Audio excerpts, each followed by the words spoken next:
ये कहानी भारत के दो परिवारों की है। उसमें से एक परिवार दिल्ली में रहता है और एक परिवार झारखंड के छोटा नागपुर में। दिल्ली में रहने वाला परिवार अंग्रेजी में बातचीत करता है और झारखंड के छोटा नागपुर में रहने वाला परिवार मुंडारी भाषा में बातचीत करता है। दोनों परिवारों में बच्चों का जन्म होता है। एक के कानों में दिन रात अंग्रेजी भाषा के शब्द और उसकी वाक्य संरचनाएं गूंजती रहती हैं। दूसरे बच्चे को हमेशा मुंडारी के शब्द ही सुनाई पड़ते रहते हैं। घर परिवार पास पड़ोस में। धीरे धीरे ये दोनों बच्चे बड़े हो जाते हैं। मुंडारी परिवार का बच्चा 1 साल की उम्र से ही खेतों, जंगलों, नदियों की यात्राएं करने लगता है और उससे संबंधित शब्दावली से परिचित होने लगता है। दूसरी ओर अंग्रेजी भाषी परिवार के बच्चे का कार्टून चैनल्स, तरह तरह के खिलौनों, टीवी, लैपटॉप, तमाम तरह के माध्यमों से एक अलग ही संसार से परिचय होने लगता है। मुंडारी भाषी बच्चे को भाषा का केवल मौखिक रूप सुनाई देता है। कभी कभार बिस्किट या किसी सामान के पैकेट के रूप में या किसी कैलेंडर के रूप में छपी सामग्री उसको देखने को मिल जाती है, जबकि अंग्रेजी भाषी बच्चे के चारों तरफ उसी तरह के सामानों का अंबार लगा है, जैसे कि रैपर, पोस्टर, अखबार, मैगजीन, किताब, खिलौने, टीवी। इन सब के रूप में लिखित भाषा का एक भरा पूरा संसार हर समय उसके इर्द गिर्द मौजूद रहता है। दोनों बच्चे चंचल प्रकृति के हैं और नई नई बातों को जानने के लिए खूब उत्सुक रहते हैं, खूब सवाल पूछते हैं। अंग्रेजी भाषी बच्चा 3 साल का होते होते एक स्कूल में जाने लगता है। भाषा के औपचारिक रूप से रूबरू करवाने के लिए टीचर उसे तरह तरह के खिलौनों, रंगों और कागजों से और तरह तरह की एक्टिविटीज से जोड़ती हैं। मुंडारी भाषी बच्चा भी तरह तरह के पेड़ पौधों, छोटे बड़े जंतुओं और उनकी प्रकृति को जानने लगता है। कौन सी बकरी सींग मारती है, कौन सी बकरी दूध पिलाती है, इसे वो अच्छी तरह जानता है। वो ये भी जानता है कि एक पेड़ से गिरने वाले लाल रंग के फल को खाना चाहिए और दूसरे पेड़ के लाल वाले फल को छूना भी नहीं चाहिए। कुछ सालों बाद अंग्रेजी भाषी बच्चा बड़े स्कूल में जाता है।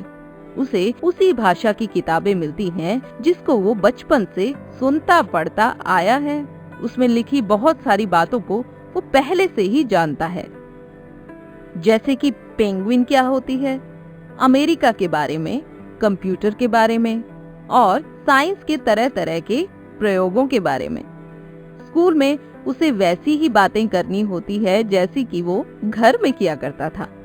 6 साल की उम्र में मुंडारी भाषी बच्चा भी स्कूल जाता है, जहाँ शिक्षक उसे हिंदी भाषा में पढ़ाते हैं, पर उसे कुछ समझ में नहीं आता। गुरुजी उसे अ आ क ख ग घ लिखा एक चार्ट पकड़ाते हैं जिसे वो पहली बार देखता है। यही नहीं, टीचर उसे नमस्ते या विश ना करने के लिए डांटते हैं, जिसे वो पहली बार सुन रहा होता है। लेकिन वो जोहार जानता है, पर ये नहीं जानता कि नमस्ते करना क्या होता है। उसे स्कूल की दुनिया, शिष्टाचार वाली ये औपचारिक सी दुनिया बड़ी अजनबी लगती है, बिल्कुल अलग नजर आती है, जिसका उसके घर और जंगल से कोई संबंध नहीं जुड़ता दिखता। उसे यहाँ की भाषा और यहाँ की बातें सब कुछ बेगानी लगती हैं। माता पिता की डांट और दबाव के कारण वो रोजाना स्कूल तो पहुंच जाता है, लेकिन उसे मजा नहीं आता। वो तेज गति से पेड़ पर चढ़ जाता है, चपलता के साथ पानी में डुबकी मारकर हाथों से मछली पकड़ लेता है, पर स्कूल में उसकी वो सारी तेजी गायब हो जाती है। अंग्रेजी भाषी बच्चे को स्कूल में वही भाषा और वही विषय मिलते हैं जिनको वो बचपन से सीखता आया है, लेकिन मुंडारी परिवार के बच्चे को केवल भाषा ही नहीं, विषय और उसके बिल्कुल नए संदर्भों से भी जूझना पड़ता है। जैसे तैसे मुंडारी बच्चा 6ठी कक्षा में पहुंच जाता है। यहाँ एक नई मुसीबत शुरू होती है। उसे अंग्रेजी पढ़ने को कहा जाता है। कुछ समय बाद वो राष्ट्रीय प्रतिभा खोज परीक्षा में बैठता है, जिसके सवाल बिल्कुल अलग तरह के होते हैं, जिनका उसके बचपन के ज्ञान से, उसके परिवेश से कोई संबंध जुड़ता ही नहीं दिखता उसे। लेकिन अंग्रेजी भाषी बच्चे को वो सवाल बहुत सहज लगते हैं, क्योंकि ज्यादातर बातें वो स्कूल और घर में जान चुका होता है।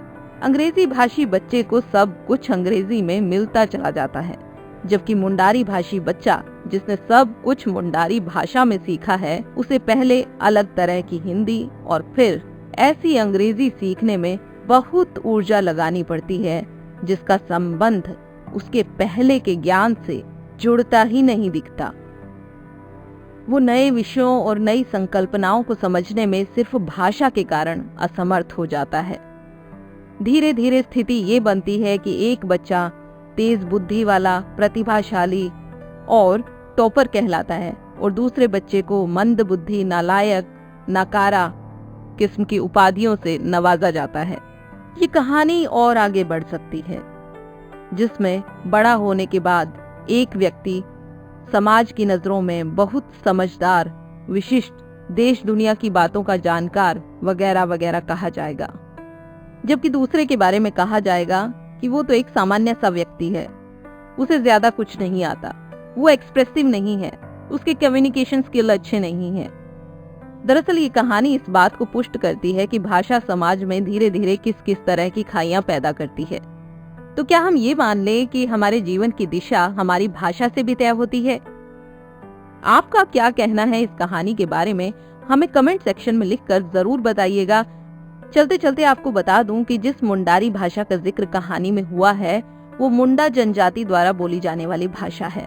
ये भाषा मुख्य तौर पर भारत, बांग्लादेश, नेपाल और भूटान में आज भी बोली जाती है। मुंडारी भाषा बोलने वाले आग्नेय भाषाई श्रेणी में आते हैं, जिसे दूसरे शब्दों में हम ऑस्ट्रो एशियाटिक भी कहते हैं।